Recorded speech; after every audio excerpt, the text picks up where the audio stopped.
You know, when you meet someone for the very first time, but you feel like your souls have been friends forever? Well, that's how I feel about today's guest. I'm going to be interviewing my friend, Laura Meyer. She is just as bit a joy as the name of her podcast and her summit, Scale with Joy. This woman is one smart cookie, but don't think it's all been rainbows and unicorns. She's experienced some serious turbulence in her entrepreneurial journey, and she's going to share it all with you, along with some of her marketing nuggets of gold that you are definitely going to want to hear if you are considering starting a business or scaling a business. You're listening to Free Mama Radio, where we believe you can have both a successful business and show up as the mom you want to be. I'm your host, Lauren Golden, a mom who built a full-time income working part-time hours. Now, I help other moms like you learn how to work from home on your own terms, take control of your schedule, and make more money so you can live a totally awesome, guilt-free life. I am on a mission to make sure that no mother has to choose between family and financial stability. So if you've been wondering, can I really have it all? This podcast will give you the answers. Laura Meyer has scaled multiple 6- and 7-figure online and offline companies over the last 15 years and helps high-growth female entrepreneurs with profit strategy, effective marketing, and brand positioning. Utilizing a proven framework based on her deep knowledge of marketing from advanced strategy to unit-level sales, she specializes in developing customized growth solutions that help high-impact entrepreneurs stand out from the noise. The results go beyond likes, shares, and going viral. They create profits, which is kind of what we're here for. As an empathy-driven marketer, brand strategist, and consultant, she specializes in not only marketing and brand positioning strategy, but extensive coaching and mindset to busy entrepreneurs, founders, and CEOs that empowers them to develop brands that make a difference in the world. I love that you are heart-centered, and I think that's what really brought us together the first time we met. Laura, welcome. Thank you so much. I know it's so funny when you hear all of these businessy things being said about you, right? And you're like, that's all true. And I actually really love people. Yeah. Like I really do love people, and I love you and I love your listeners, and I'm so happy to be here, but I'm actually not this sort of like hard driving, business suit wearing, even though I consult to national brands, sort of heartless, money driven marketer. Like I actually really, really love people. And that drives everything that I do.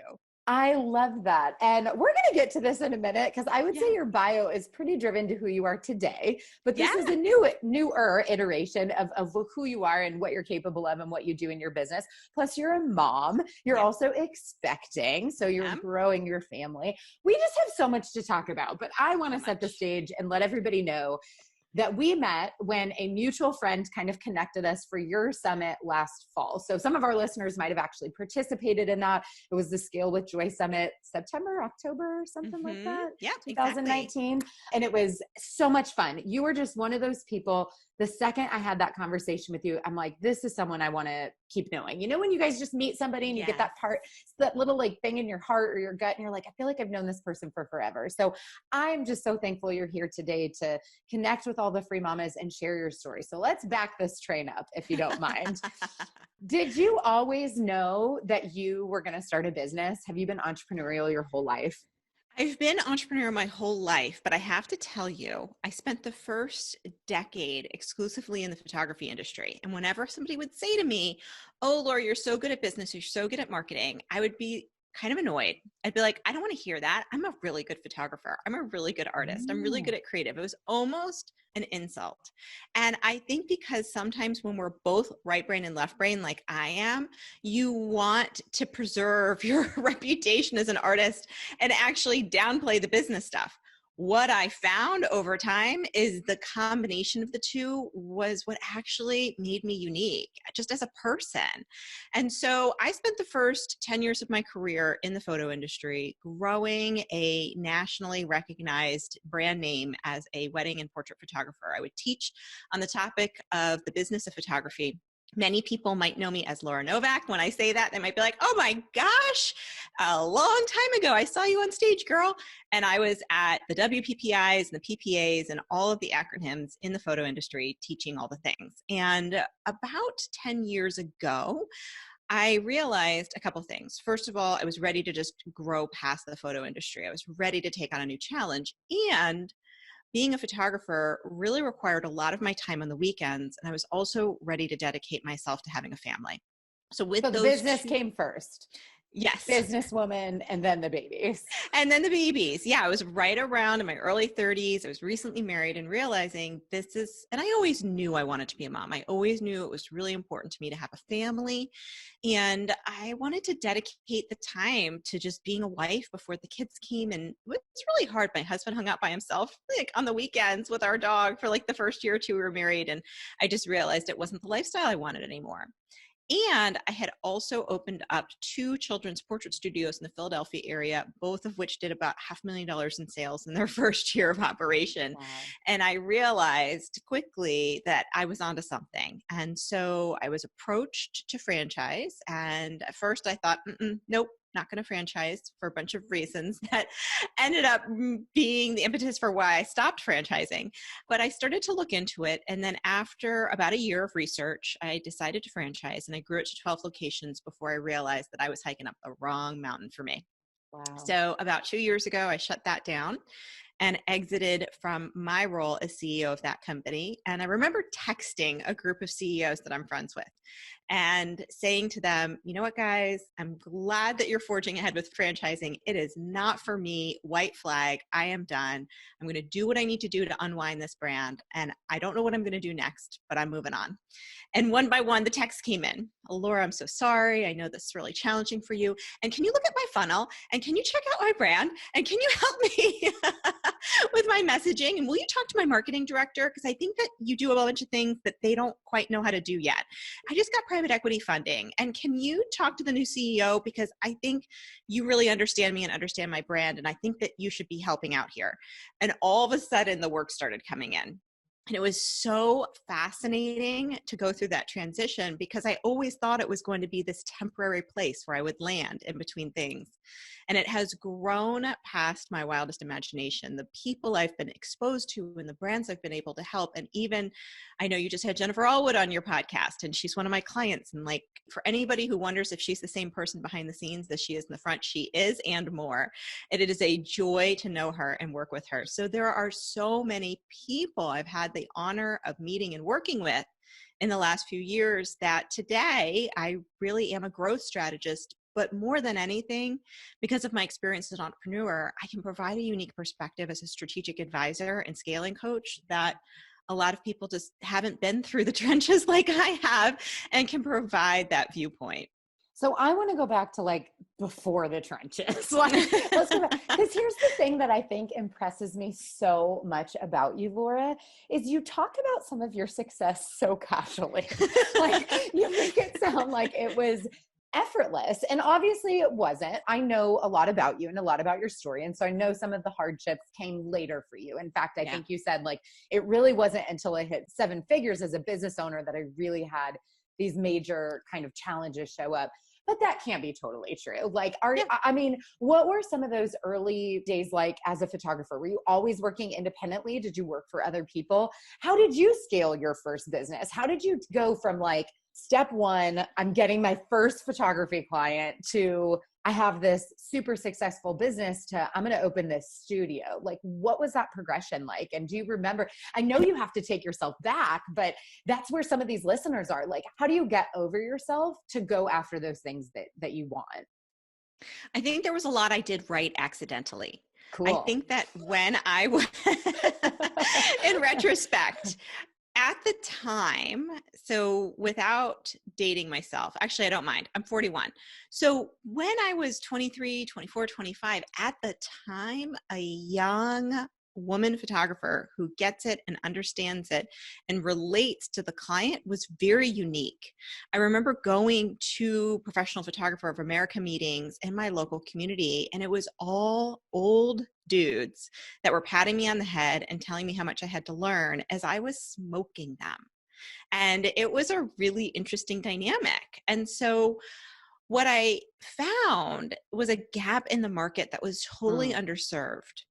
Now, did I do that intuitively or intentionally? I'm not sure, but I do think it is something that most people underestimate in the early stages. I They love that. think, yeah, and it's something I still challenge my clients with. I still work for national clients, $100 million clients, where I get the account by accident because I ask the CEO, well, how are you different than your competitors? And they don't always know.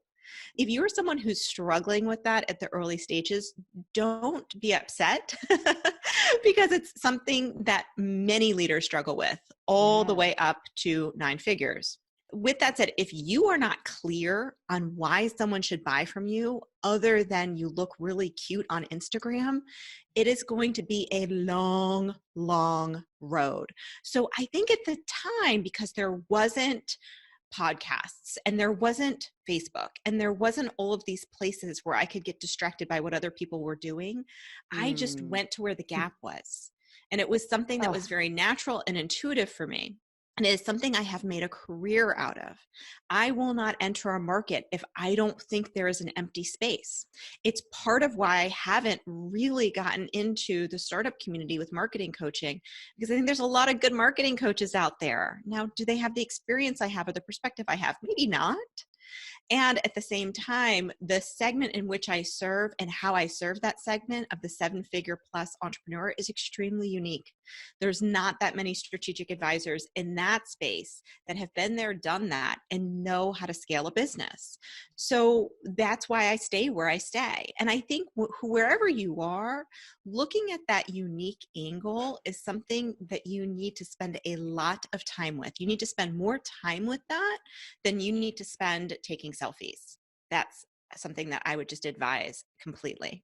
oh my gosh, that is so good. I think I just wrote down like in 4 different ways. Where's the gap? Go to the gap, gap in the market. Like, okay, the word gap, this is going to be titled the gap episode. Like, this is so good. And it's so important because it's how you were able to stand out. And one of the things I wrote down is when you switched iterations, and I want to dive a little bit more into that, but when you kind of became this gap expert and you're now working as a strategic advisor with all these people, you said these people came to you. They already knew that these were your strengths. How do you think you accomplished that? Obviously, some of the, you said you were going to meetings, you were networking, you already had a group of CEOs. What kind of role has that played in your journey as an entrepreneur? So I'll say to anybody who's going through a transition right now, your reputation will follow you wherever you go. You can have a difficult time, you can go out of business, you can decide to close your business, and you get to take those relationships and that reputation with you to wherever you go next. And I'll Good or say that bad? they're good or bad. And I've seen people not have a great reputation, blame other people, get into a victim mindset, and then be upset that entrepreneurship isn't working for them. And then for myself, I was always really generous with other people before they were who they were. Like it never really bothered me, or I never really thought twice about being generous with somebody, even if I wasn't sure what they could do for me in return. Mm. And it wasn't necessarily intentional. It wasn't a business strategy. It was just something that I really enjoyed doing. Good And human. good human behavior, right? Yes. But what I found, and even with that summit, is that when I called back on those people and said, hey, would you mind being part of something? I'm looking to build my reputation back up in a different way. Everybody said yes. So for example, Tanya Dalton, who I know you know, was on my summit. I had helped her out 10 years prior with her business on something that she couldn't do anything for me in return at the time, but I met her and I thought she had something really special. And I went way out on a limb for her. And now she's a huge name and I like to be behind the scenes. And it's very funny how things change, but I think that happens over time.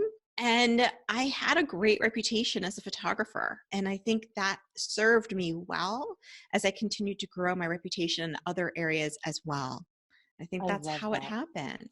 That's so beautiful. Be generous with people without expecting things in return. It seems like such simple lessons that we should maybe even be teaching our children. And yet we're not always approaching business that way, right? Like whether we're feeling desperate or we're just super hungry or it's the ego or whatever, such a simple and beautiful lesson. I love that. So let's get into the trenches a little if we can, Yeah, because I please. know right now some people are in their trenches. We've got Yeah. coronavirus, we have a lot of new faces in the Free Mama community, people who are out of a job and are looking for new opportunities, maybe for the first time. Can you talk to us about a time in your business that has been really challenging, and maybe from the mindset perspective, not so much the business perspective? How were you able to reframe that and keep going? Yes, and I think for anybody who's going through a shift or a transition or a challenge right now, you also get to decide who you want to be on the other side of this challenge. And if you can create that vision for yourself, it's a lot easier to get through the difficult times. Mhm. And for me, my version of this was 2 years ago. And while I was scaling my photo studios, the industry changed a lot. I mean, compared to when I started, and it was so relatively easy to find that gap. It went from being very saturated to low barriers to entry. And then finally, cell phone technology significantly impacted our industry. I can Our only average imagine. sale, and I was scaling and I had franchisees, and our average sale went down by about 50%. And I'm scrambling trying to figure out what to do about it. And the challenge with franchising, and I think sometimes people come to me and they say, should I franchise my business? Should I not? And I'm not a franchise expert or consultant, even though many of my clients are franchisors. But what I will say is it's very difficult to pivot a franchise because you have so many different people with Yeah. different opinions, and everybody signed up for this very specific business model. And if you change the business model to meet the needs of the demanding in the marketplace, you're really turning your back on your agreement, not on purpose. And it puts you in this extremely difficult position, because if you say, you know what, I think this is where the market's going, I'm going to go in this direction, and all your franchisees agree, it can really create an impossible situation. And that's really what I found. I think if I was corporate owned and I had all of my own locations that I was in charge of and I had agency over, I would have been able to move in a different direction with the market, as I had done previously. But also the contentious relationships that came up with some of the franchisees as I was trying to pivot made it extremely difficult to grow my business in any one direction. It was always one step forward, one step back. So I stopped growing the franchise for about a year. And then I realized that I was in a no-win situation. Everywhere I looked, the clients didn't necessarily want to pay a premium for the services as they had done before, because of the impact of technology and also the increase of suppliers online like Framebridge and Artifact Uprising, which are fantastic companies. So that decreased the demand for also our products as well as the services, the perceived value of the services, but then also just this constant putting out fires because of that rub with the franchisees. So I decided, you know what? I've explored every possible way to grow this brand and I don't see it. And what I'm going to do is just say, go ahead. I'm releasing you of your agreements. Use the trademark. It's time for me to find something else. And it was a really difficult decision, sitting down my team and saying, there is no longer a job for you here, but I'm going to help you find the next one, was one of the hardest days of my life. A team that you dedicated yourself to and that you've grown and that you've poured into for years and years, that you dreamed of having hundreds of locations and you were on a trajectory to do it. And I just found that that was such a rebirth of me and who I am, because to a certain degree, it was a total loss of identity. Yeah. I was so well known in my community for being the owner of this particular brand, and I was really well known in the industry. I didn't know what I was going to do next. I just knew that this was no longer helping anybody. It wasn't serving me. It wasn't serving other people. And I got into business to be of service to other people. And it was so rewarding when it was that mutually beneficial relationship. Mhm. So that was extremely difficult because there was so much fallout, from having to close the brand, to letting team members go, to working through challenges with former franchisees, to them showing up to my bankruptcy hearing and taking selfies and celebrating. It was a very challenging time. And what I got to find out about myself was that who I am is not defined by what I do. And I Mm. get to choose the story I live in. And sometimes when we're entrepreneurs and we're driven and we're high achievers, I was valedictorian in my class and college and all of these things, we easily get defined by our success. And what I needed to do is take a step back and say, who am I outside of all of this? And who do I want to be in that next version of myself? And it took a lot of healing and forgiveness and time. And if you were to tell me I was the kind of person that would get into that type of conflict with people, I would have said, forget it. We've never met, right? I had great relationships with people for a really long time. And that really showed me, that whole experience, on what was real in my life and what wasn't.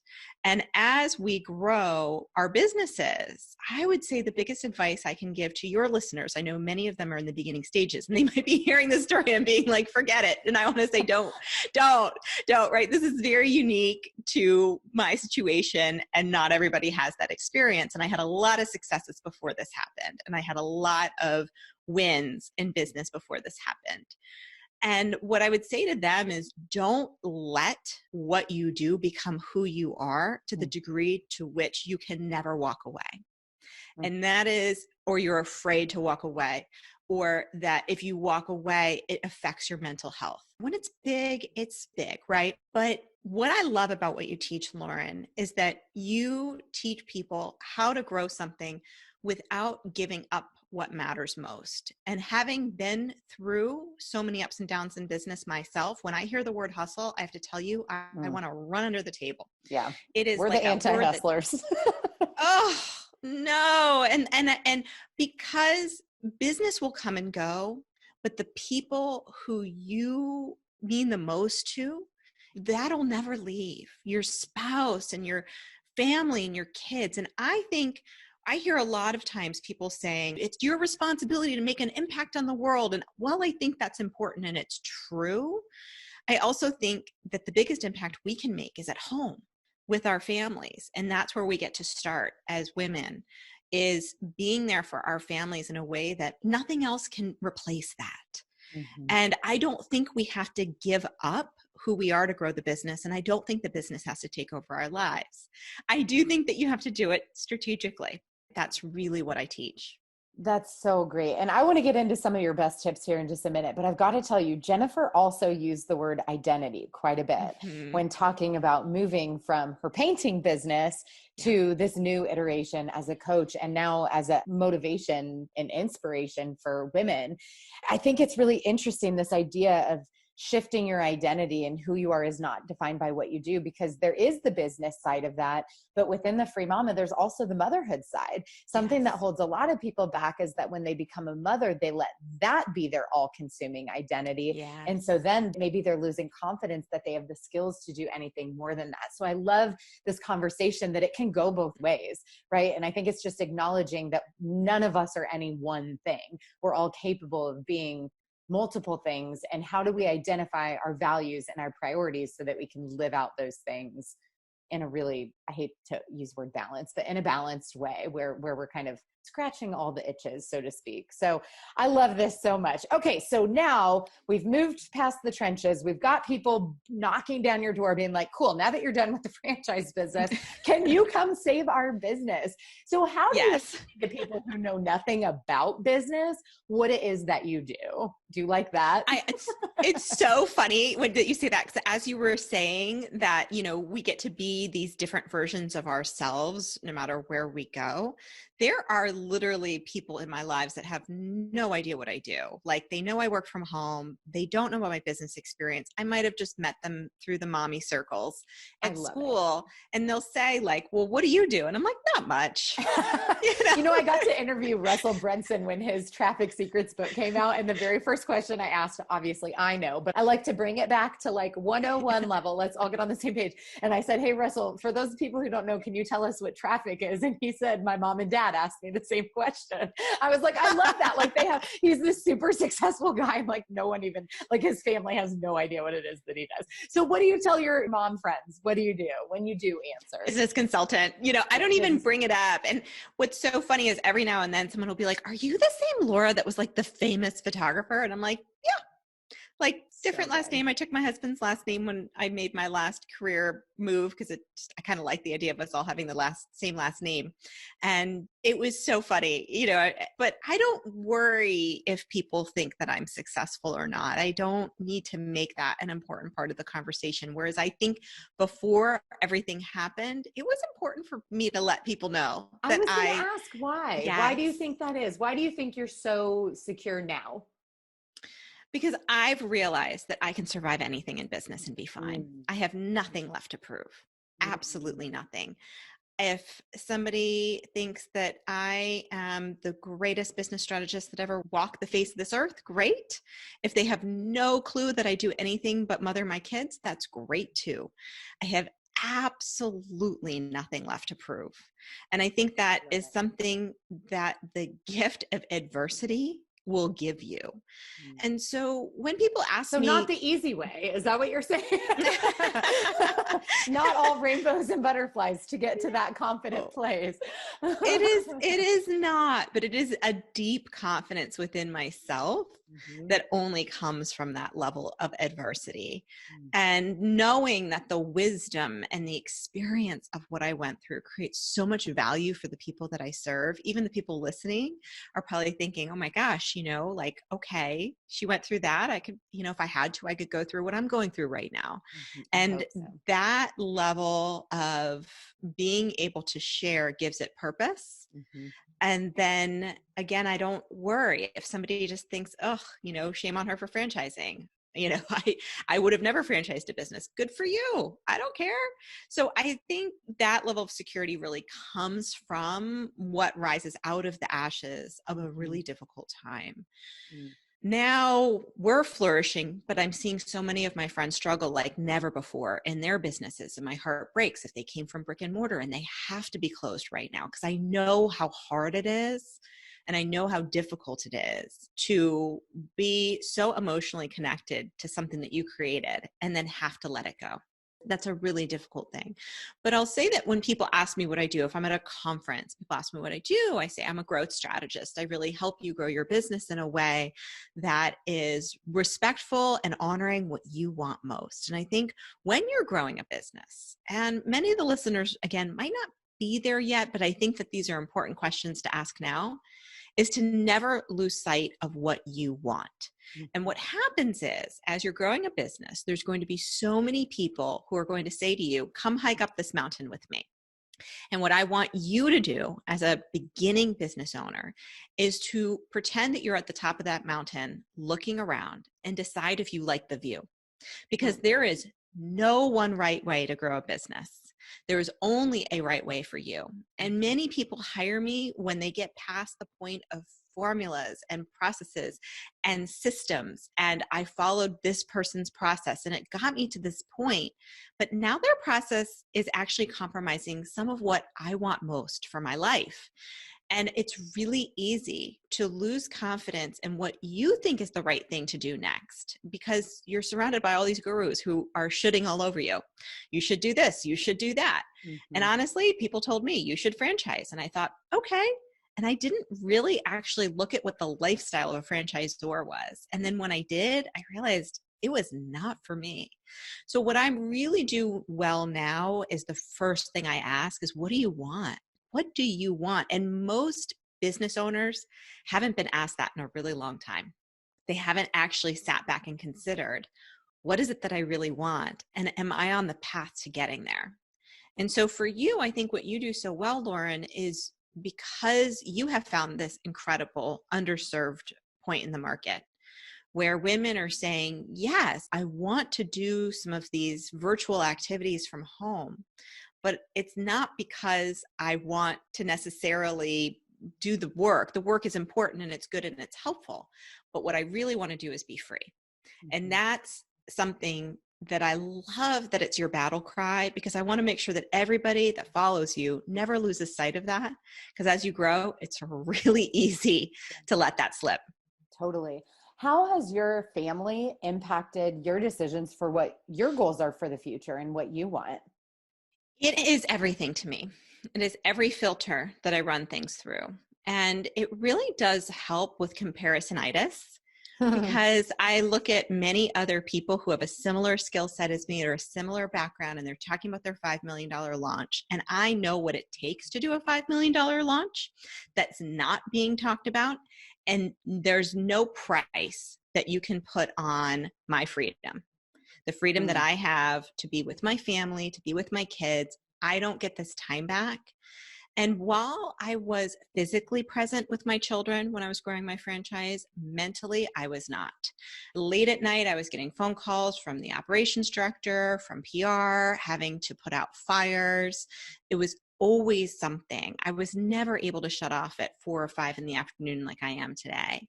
And I think that there will always be a time where I can grow that business, but there's not going to be a time where my kids are 6 and 7 again. Oh my And gosh. that's the most important thing for me right now. I love that. But at the same time, you are incredibly talented at what you do. I know this firsthand. So something we always do on the podcast is give away 3 tips or 3 takeaways in your area of expertise. Obviously, your summit was called Scale with Joy. You also have a new podcast called Scale with Joy. So we will definitely be sure to link to that in the show notes so that people can go follow you and listen to you there. What are 3 scaling tips that you could offer? Obviously, we're not doing a deep dive into one particular business, but maybe anything that will, things to think about or things to consider as you start scaling a business. I know it sounds so cliche, but to begin with the end in mind. So always ask yourself when you're starting an initiative, what do you want to accomplish when this is all done?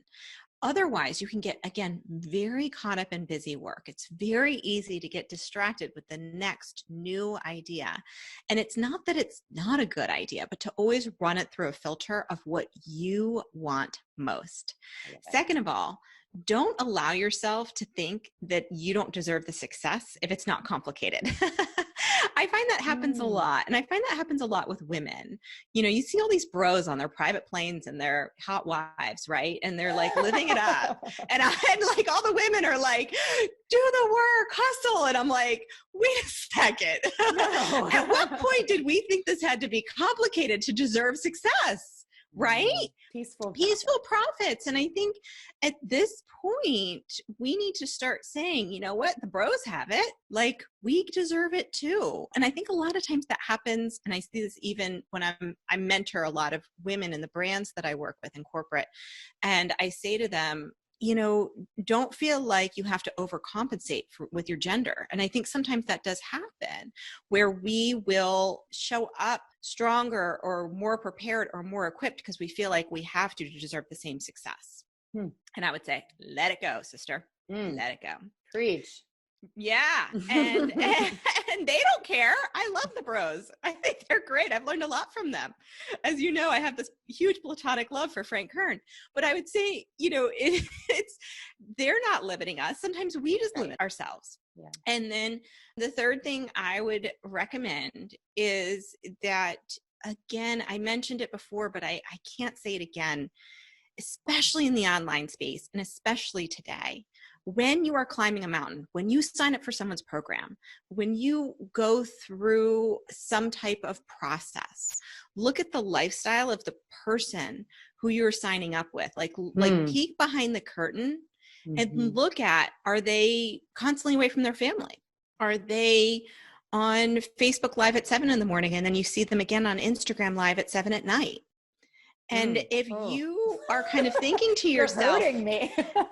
Yes. And I think what happens is that we get caught up in the hype, but we don't look at, is that what I want? Now, if you are listening and you're like 25 years old and you don't have a family and you're like, I'll work 12 hours a day, whatever, then cool. But just make sure that you're super, super aware because they're going to teach you what they know how to do. And that's what they know how to do. And that's why, again, I'm such a big fan of what you do, Lauren. And I recommend so many people to you who are even in my personal circles who are saying to themselves, I really just want to be home. I always send people to your group and I always recommend you because I don't think what people are saying is, I want to be home and work 12 hours a day. Right. I think what they're saying is, I want to be home and I want to be free. And I think that's really important to keep in mind.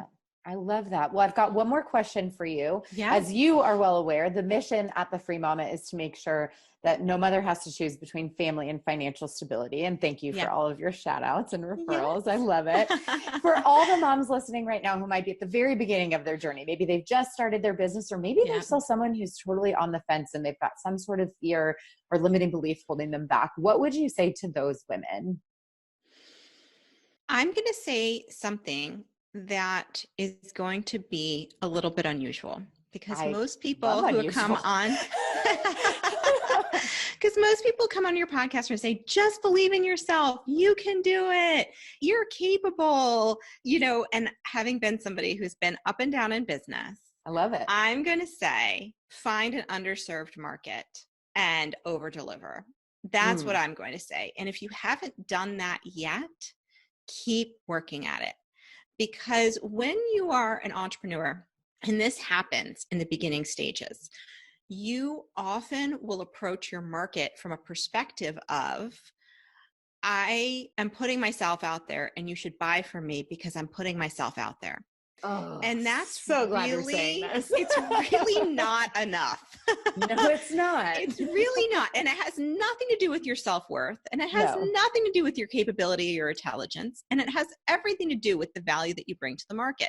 Love it. So what I would say is make sure that you are super clear on why somebody would buy from you. And if you're not super clear on that quite yet, you might not be ready. And I would spend some time making sure that when you serve people, this is my own feeling on sales. I love selling a Ferrari for the price of a Toyota.